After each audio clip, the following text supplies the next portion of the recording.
భూమి నాది అనిన భూమి పక్కున నవ్వు, దానహీనుని చూచి ధనము నవ్వు. ఓ 2000 రూపాయల నోటు జేబులో తలతళ్ళాడుతూ పెట్టుకొని ప్రతివాడు ఇలా చూసుకొని 2000 అని గూగుల్ పేలు ఫోన్ పేలు ఓపెన్ చేసి ఆ బ్యాలెన్స్ ఇంతుంది అని అనుకుంటే ఆ తల్లి ఒక నవ్వు నవ్వుతుందట.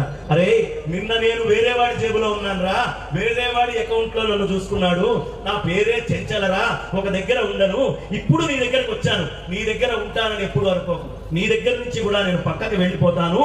నీ దగ్గర ఉండగా నువ్వు ధర్మాన్ని ఆచరిస్తే వైకుంఠంలో అంత స్థలం పొందిన వాడు అవుతావు. కాబట్టి దానహీనుని చూచి ధనము నవ్వు, కథన భీతుని చూచి కాలుండు నవ్వురా. అద్భుతమైనటువంటి కార్యక్రమం జరుగుతూ ఉంటే అమ్మో నేను వెళ్తే నన్ను ఏమన్నా చందా అడుగుతారేమో, లేకపోతే నాకు ఆ పని చెప్తారేమో ఈ పని చెప్తారేమో అని భయపడి, చావుకి భయపడి యుద్ధంలో నుంచి కొండల పక్కన తిరిగేటటువంటి వాడు ఉంటాడే, వాడిని చూసి మృత్యుదేవతను అవుతుంది. అరే నేను తీసుకెళ్లాలనుకుంటే నువ్వు ఎక్కడికి వెళ్ళలేవు, ఏ క్షణం